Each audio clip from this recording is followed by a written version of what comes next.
All right. Hello again, adventurers, and welcome to another exciting episode of D&D Deep Dive, the show where we dive deep into classes, subclasses, and other features of 5th edition Dungeons and Dragons to help you get the most out of your choices. So, today we are going to be finishing up the Warrior from 5th edition D&D Cross Final Fantasy XIV Classes and Races Compendium. Quick reminder, first things first, if you enjoy this stuff, like, subscribe, and hit the bell icon to turn notifications on. All of those things are really important. Second, if you've missed my last couple of videos here, I, in honor of Fizben's Treasury of Dragons, the new supplement out by Wizards of the Coast, I actually wrote and designed a new subclass for my dragon-themed class for 5th edition called the Dragon Knight. The subclass is called the Ravager. It's super cool, and I think it's really cool. If you're into dragons and you've ever wanted to play a Dragoon a la Legend of Dragoon style kind of character, please pick it up. There will be links for both the additional subclasses and the base class in the description down below. The other thing before I get going, a couple of days ago, Soren, the person that writes all this, did release an updated version of the document itself. It added the Reaper and Sage from the new Endwalker expansion, and it made a couple other minor changes to a few classes. Because there wasn't anything really major in it other than the two new classes, I am going to continue using the earlier version that I have been using for this entire time, just because it makes it easier on me. And the changes that I read, I don't think are going to make a drastic difference when I read the classes. I don't plan on covering either the Sage or the Reaper until I am finished with the rest of the stuff in here. So yeah, I do intend to cover them eventually, but as of right now, it's just a little bit intense to add two more classes when I still have quite a few left here before dealing with them. So that's how that's going to go. Next week, I will not be doing any Final Fantasy stuff. I'm going to do D&D deep dives on the two new subclasses in Fizban's, just to get those out of the way and kind of capitalize on Fizban's being new still. And then I will go back and finish the rest of these classes. So yeah, now that you guys know this, let's talk about the Warrior. Quick refresher on 5th edition class design. In 5th edition D&D, every class is designed to play very, very differently right from the beginning. In order to do that, every class has these things called defining features. Defining features are things that are either unique to the class, or that the class gets earlier or can use in a different way than any other class. In order for something to be considered a defining feature, it needs to show up within the first 2 levels. So, the Warrior, when I looked at it, it just really wasn't a really great class as it was written. It basically started with a watered-down version of the rage mechanic from the Barbarian, and also gave the reckless attack mechanic from the Barbarian. So it was kind of a Barbarian light. It used the same basic defining features as the Barbarian, and then it had some other abilities that just didn't really fit. So I actually kind of redesigned the class, and so I'm going to read through the subclass based on how it would work with the original class as written, and then I'm going to go over my suggestions on how to change it based on my revised version of the class. So again, the defining features for the Warrior The base version of the warrior are Berserk, which is basically rage with a couple extra things that make it significantly less useful, and Reckless Attack, which is just identical to the Barbarian version. And that's really it. They also have this thing called Beastly Demeanor, but it's never referenced or touched upon by any of the subclasses or by anything else in the class. So I don't really consider it a defining feature simply because it's never talked about again. It just kind of sits there. So those are the two things. So the Marauder. The kind of lore behind the warrior, and I haven't played a warrior in Final Fantasy XIV. Truth be told, I finally got my relic weapon for 80, which is this insanely long grind. I have been doing nothing but grinding relic weapons stuff for like 4 months now. That is how long this grind is. But anyway, I finally finished it. I wanted to start a new class, and I'm like, you know what? I might as well get another to the tank. And because on this particular character, I don't have Paladin done yet, I decided to go back to Paladin and didn't play Warrior yet again. So unfortunately, I have not played the Warrior in the game. I don't know the lore behind the Warrior. But from what I've read of the lore here and the stuff that I've read, there is kind of this beast inside the Warrior that fuels a lot of their abilities. And that's why the subclasses are named after beast. You had the Beast of Defiance was the first one, and then the Beast of Deliverance was the second one. And this is them, what kind of beast is inside them, fueling their abilities.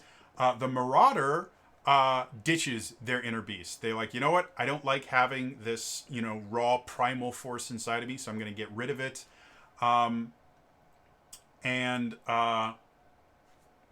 basically has replaced the extra power they would normally get from their beast with just a lot of hard work, which I think is an interesting idea.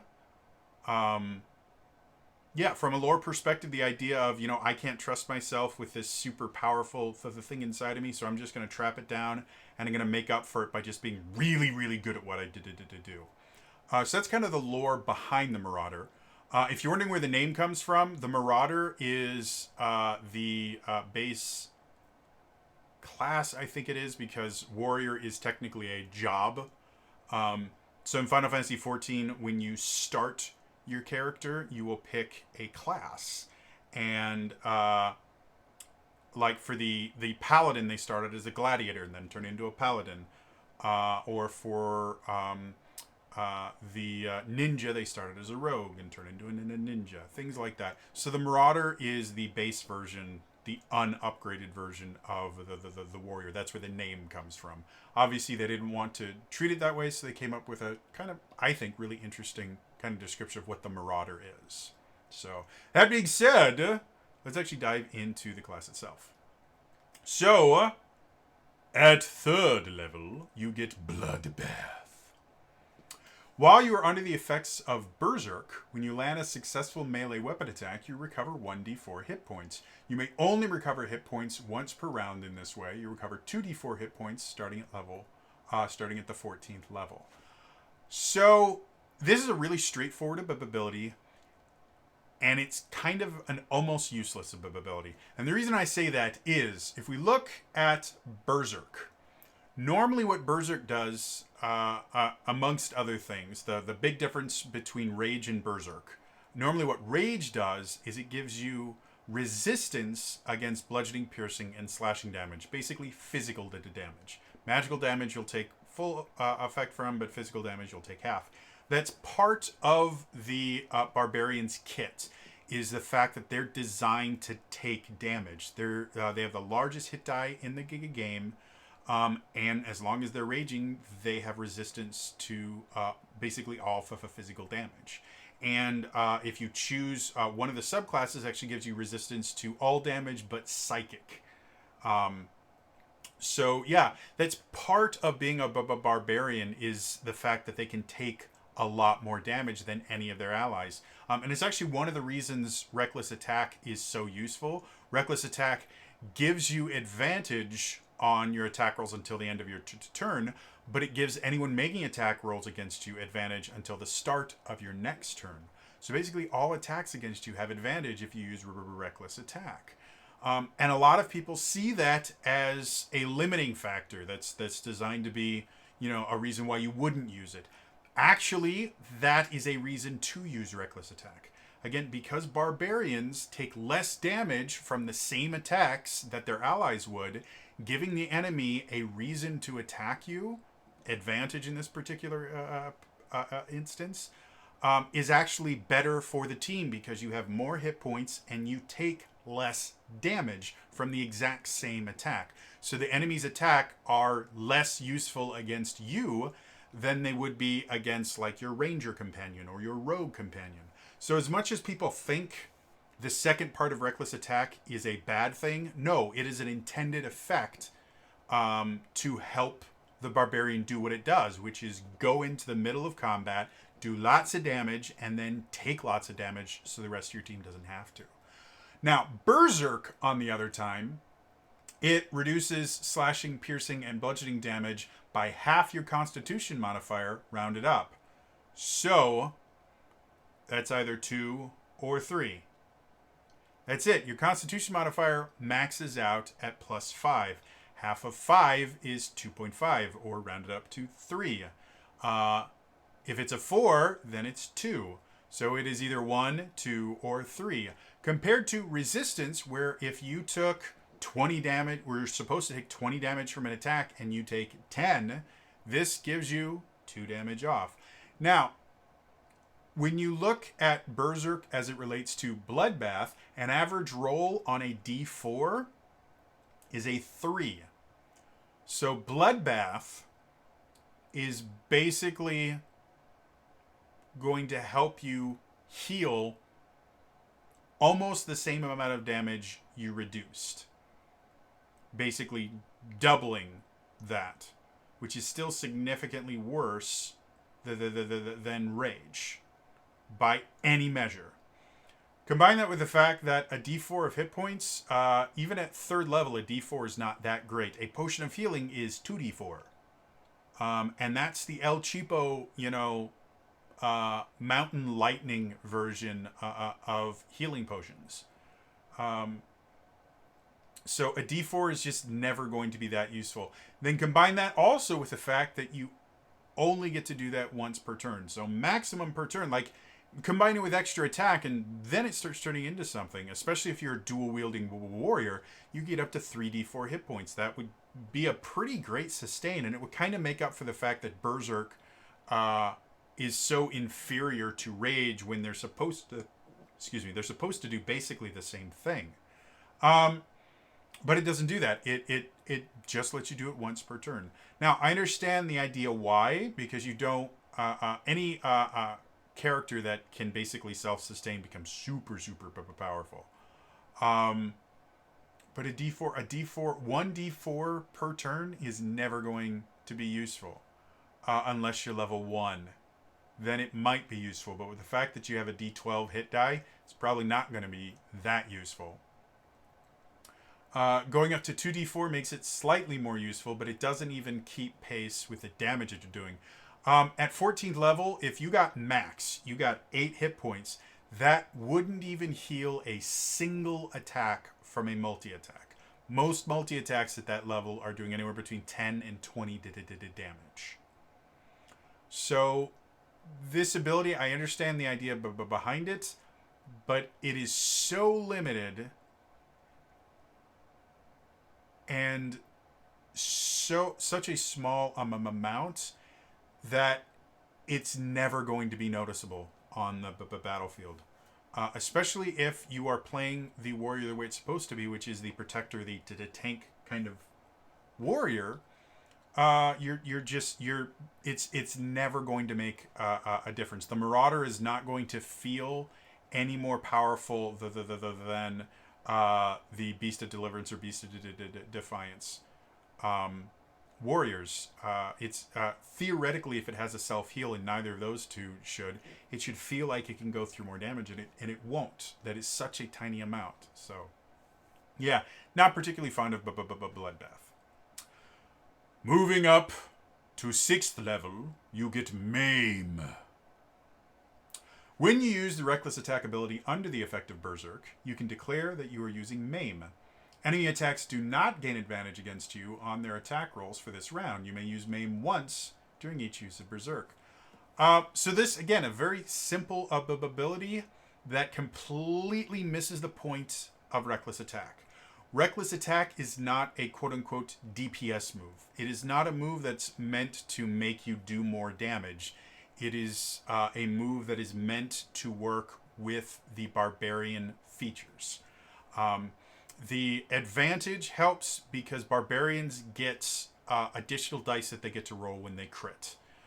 So giving them more chances to crit makes them do more damage, yes. For a regular character, you're just going to hit more often, which on average is going to mean you're doing more damage, but it's not really a noticeable increase in as much as it is just the fact that you're doing more regular damage as opposed to doing increased damage.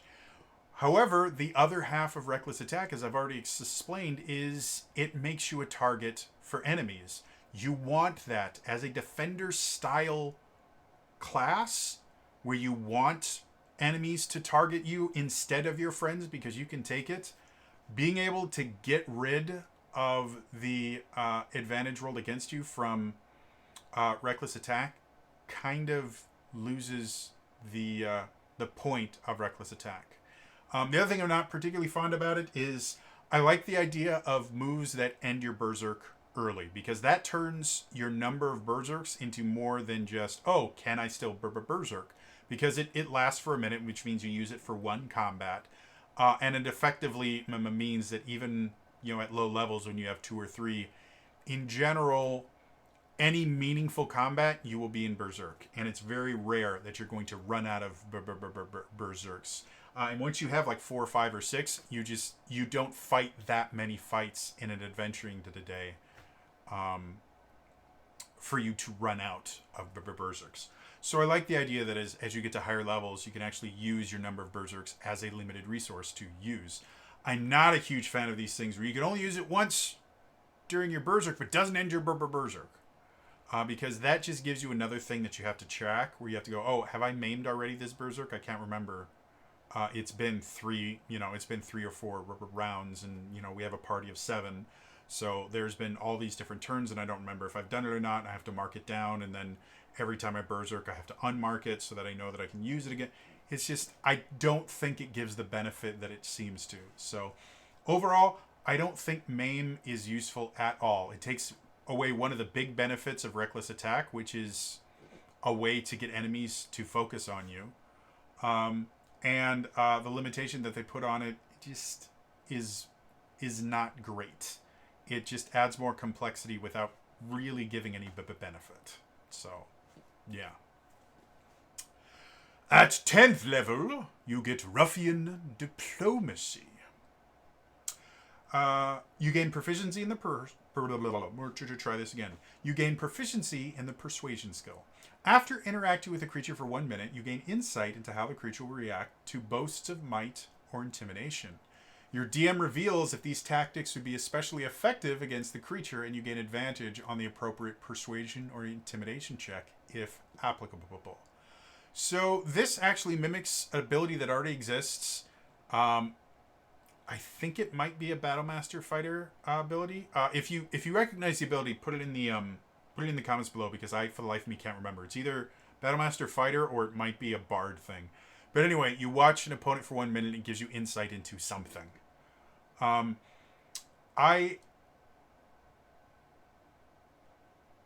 I've never seen it used in any of the tables that I've had that ability available, either as a DM or as a player back when I could play.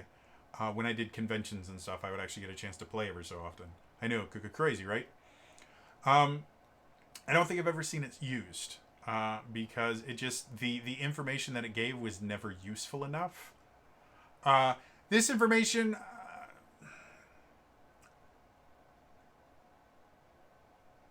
if you use it right, I think this could be a really interesting ability. The only issue I really have with it is the fact that you can't just watch a creature, you have to interact with a creature for a minute. which if you're just having polite conversations, that like a minute is not really that long. But in a D&D game, a minute seems like an eternity because we tend to measure things in 6-second increments. So yeah, I don't think there's anything wrong with it. I would have to see it used at a table, for me to really have a judgment on whether I like it or not. Like I said, other abilities I've seen, I haven't really had an issue with them. I've just never seen them used, is the only issue. There's nothing wrong with it. And again, if you were to use this effectively, again, the idea of being able to read someone and know if they're going to respond well to persuasion or intimidation, there are 3 different ways in D&D to influence a character. You have persuasion, intimidation, and deception. Being able to rule out 2 of those is incredibly useful. So if this can just be you're having a conversation with someone after a minute has passed, you can say, hey, Dungeon Master, Ruffian Diplomacy, do I think he'll react to persuasion or into intimidation? That could be really, really useful. Like I said, I haven't seen similar abilities used, but they didn't give this particular information for those abilities. So maybe this will be a little more useful. Overall, like I said, I don't have a problem with it. I just need to see it used to decide if I like it or not. Finally, at 14th level, you get Overpower. Being at 14th level, you may cast the spell Destructive Wave. At 5th level, using your Berserk DC for the spell effect, your Berserk state ends immediately after the spell resolves. Yeah, it's effectively...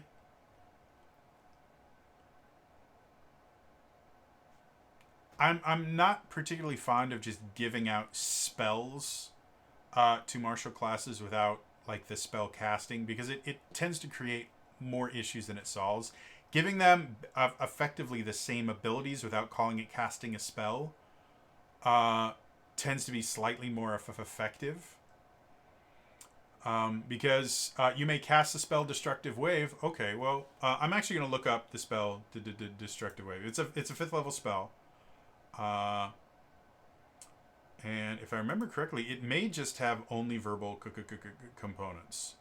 I'm going to check here. Okay, let's just see. I can spell, cool.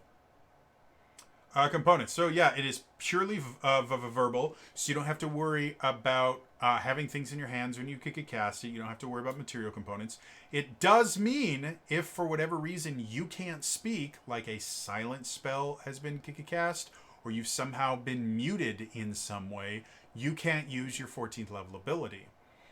It also means your 14th level ability can be counterspelled because you are casting a spell.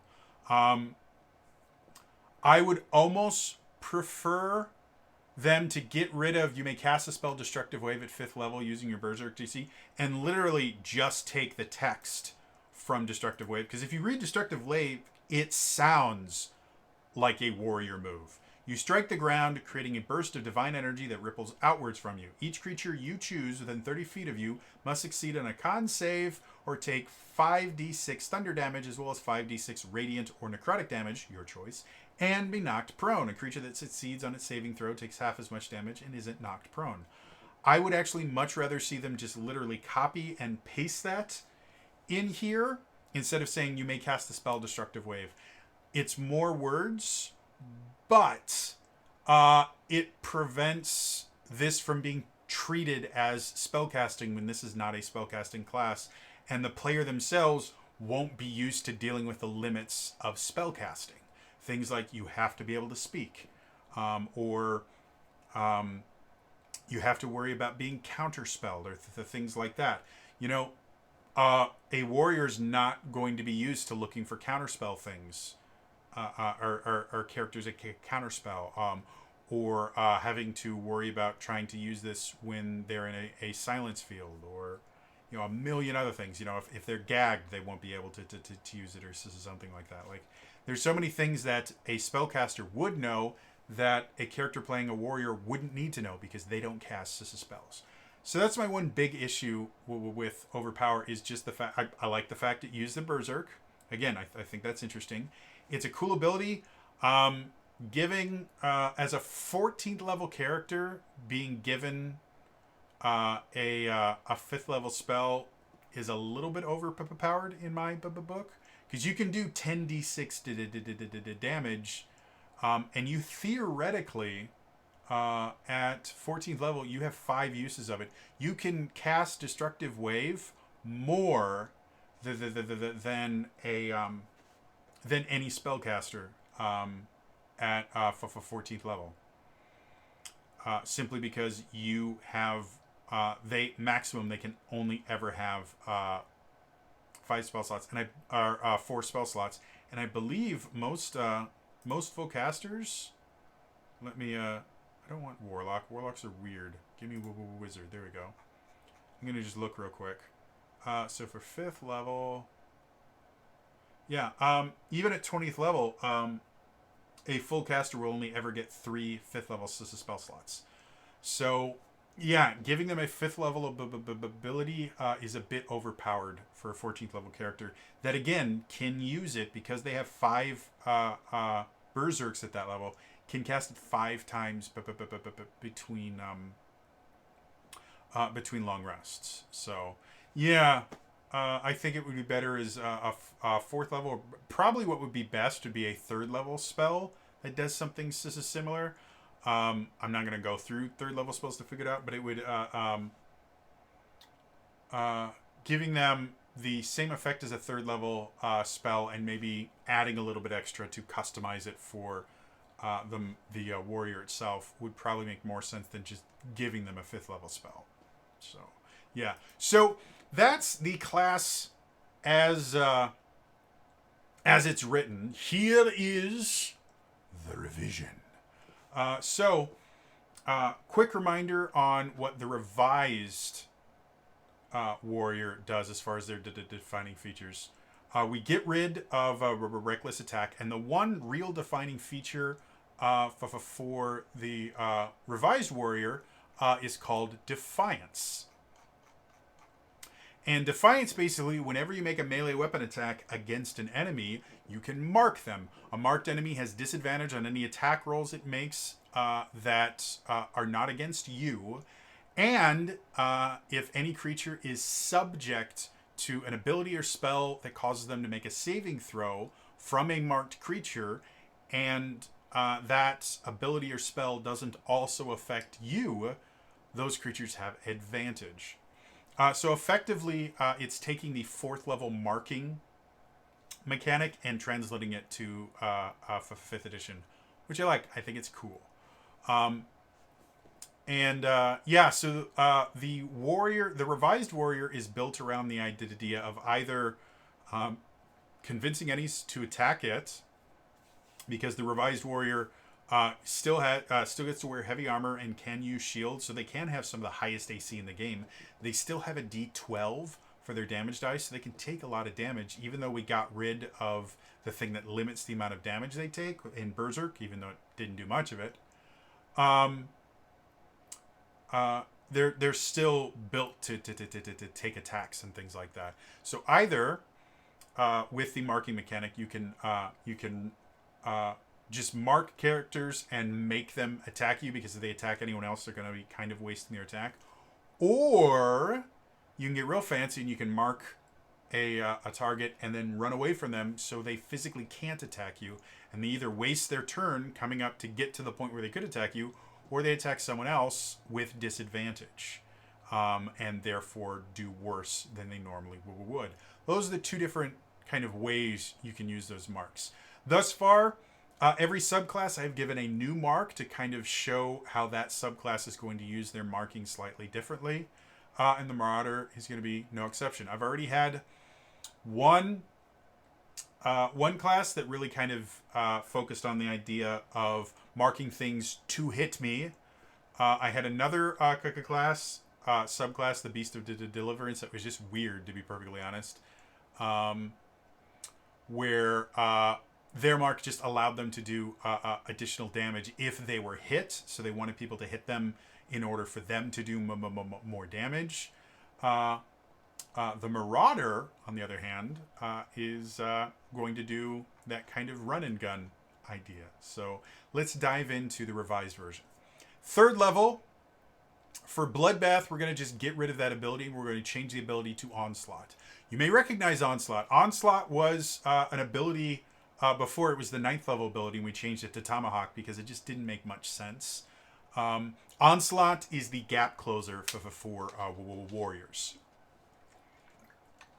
In Final Fantasy XIV, all tanks have what's called a gap closer, which is basically you jump to the target in some way, shape, or form. Gunbreakers get a real cool one where they take their gunblade, they point it behind them, and they fire, and the gun shoots them forward, and they clobber the enemy. It's a cool ability. I like it. But Onslaught is the gap closer.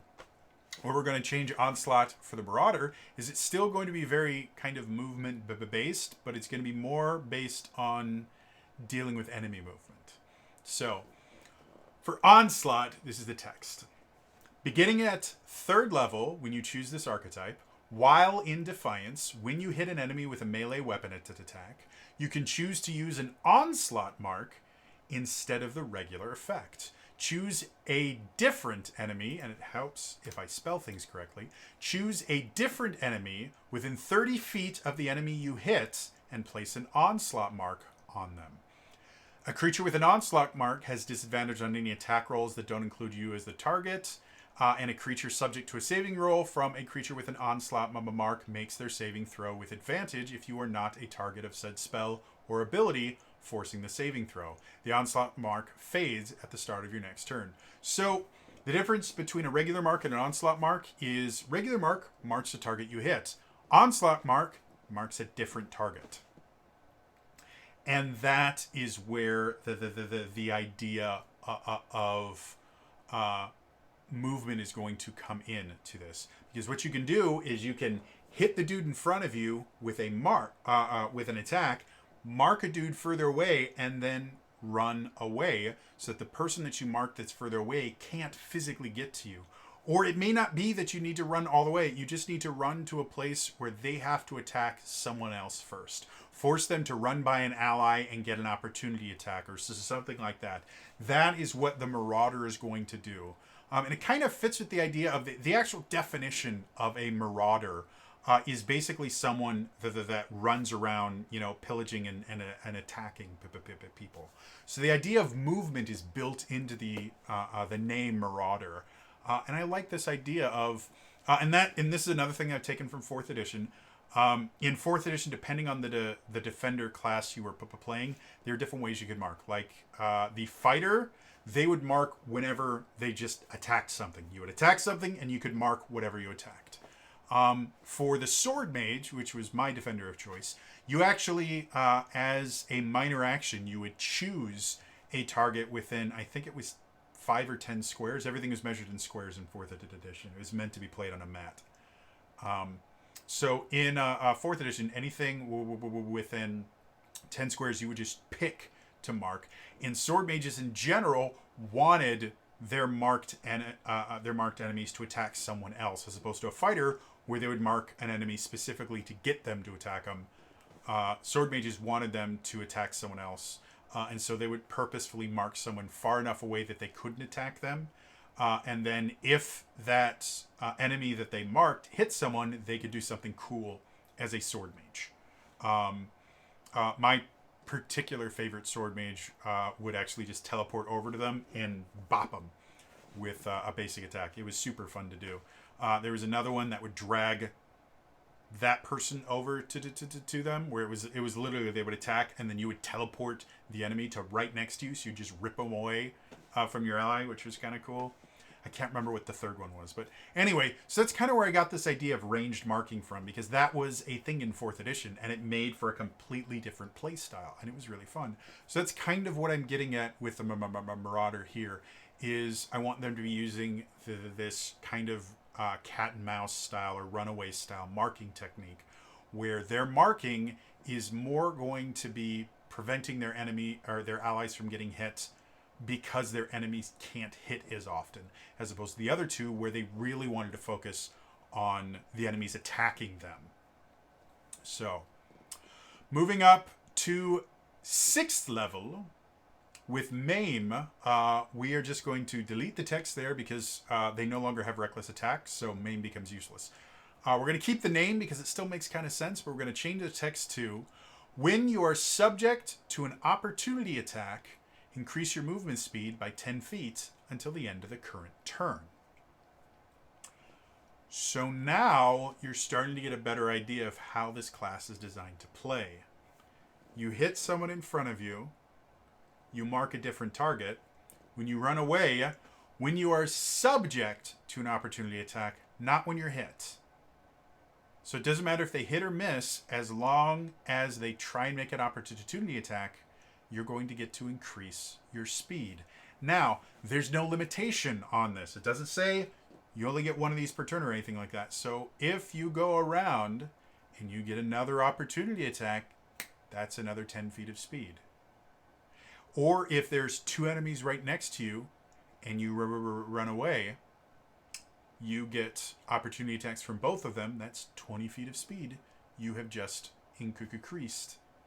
And that's kind of what you're going to see here, is that this warrior is going to protect their allies by literally taking away attacks from the enemy. I've talked about this before. Something that's really, really effective that very few players ever use, that at least that I see, is going around and baiting opportunity attacks. I have a Hunter Ranger that I used to play in the Adventures League, who is a joke character, by the way, but I still built it to be useful.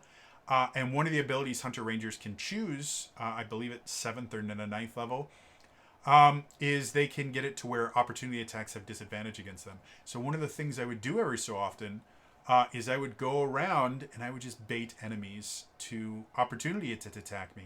I would just run past them so I could take opportunity attacks. Because opportunity attacks take your reaction. You only get one of those per round. So if they wasted their opportunity attack on me, which they would have disadvantage on, that would mean they couldn't use it to opportunity attack any of my allies. They couldn't they couldn't counterspell. They couldn't use any other reaction abilities. And some creatures have some pretty nasty reaction abilities. So that was one of the ways that I could help my team out, was by just baiting opportunity attacks. And the Marauder can do that same thing, and they get a benefit for doing it. Yeah. I almost decided to call this unmaim, simply because instead of maiming is literally where you're hurt enough that it physically affects you. You know, a maimed character cannot act the way they used to act before they were maimed. So I almost wanted to call it unmaim, but maim just seemed to work, and it kind of fits with the idea. You're maiming their attack, I guess. I don't know. It's a cool name, and it's a really simple description that adds so much to your kit as far as how you want to play. That also means, again, if you're choosing between using your regular mark or your onslaught mark, because again, regular marks are only targets that you physically hit. Onslaught marks are only targets that you didn't hit. So if you want to mark the target you're in front of and then run away, they're still going to get their opportunity attack against you. Maim is going to make it so you can go even farther, meaning you can still get that benefit of marking them and then running away. So yeah, that is Maim. For 10th level for Ruffian Diplomacy, not really going to change it. Like I said, I don't think there's anything wrong with it. I just need to see it used. And then finally, at 14th level, Overpower. We're going to change the check. We're going to change the text. Leave the name, change the text, because again, the spell thing just didn't really work, especially not with how the Marauder is going to play.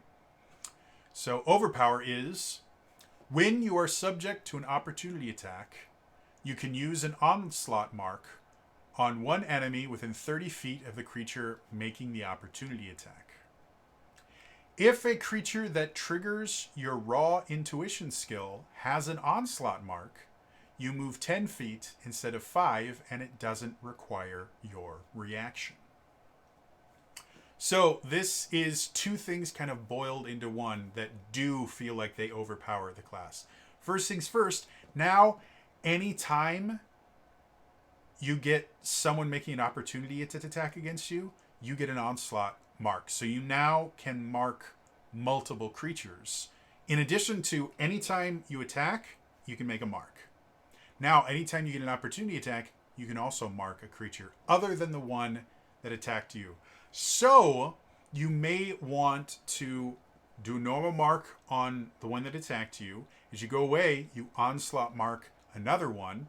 Go past another one, you can onslaught mark on another one. You can mark 3 or 4 different targets depending on how things are set up.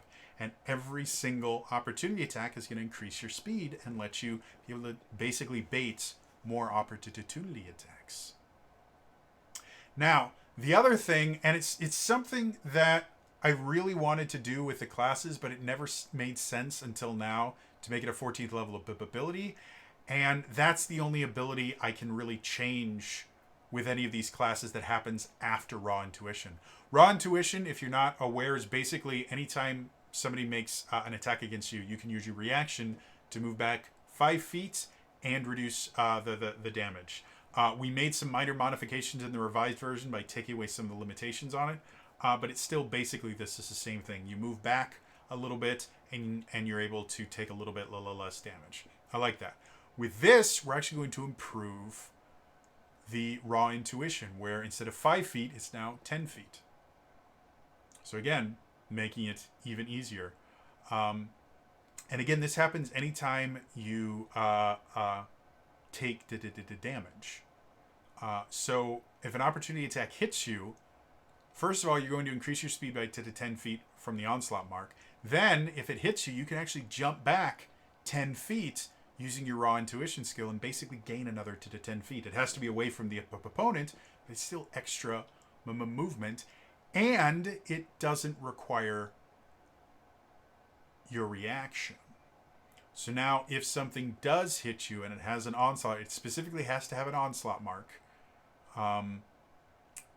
You now can use that ability multiple times as long as you're using your onslaught marks effectively. So overall, I guess we should say final thoughts. The base version of this is just unremarkable. Bloodbath doesn't work. Maim takes away one of the advantages of reckless attack and treats it as a disadvantage, so it completely misses the point of reckless attack. Ruffian Diplomacy is fine, and then Overpower.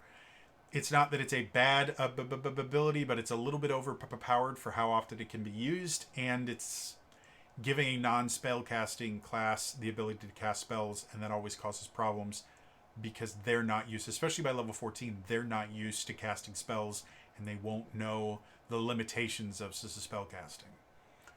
The revised version, I think, is really cool. It's very mobility based. It's very much based on the idea of marking targets and then getting away so that they're making their attacks with disadvantage against your allies, or maybe casting spells with disadvantage against allies.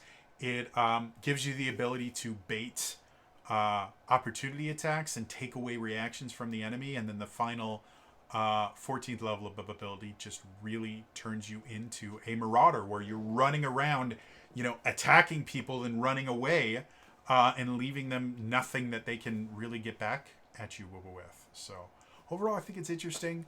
But that's going to be all for me today. As always, again, like, subscribe, turn notifications on in the comments down below. We have heard all 4 of the warrior. We've read the warrior itself. We've looked at all 3 of its subclasses. So, what are your guys' opinion, and which subclass is your favorite? Either in the base or the revised versions. And as always, do you guys think I'm being a little bit harsh on the class or anything like that? Do you prefer the revised version, over the base one, or do you think the base one was good and just needed some tweaking? Let me know all that stuff in the comments down below. Otherwise, again, that's all from me today, and I will see you guys in the next time. All right? Bye-bye.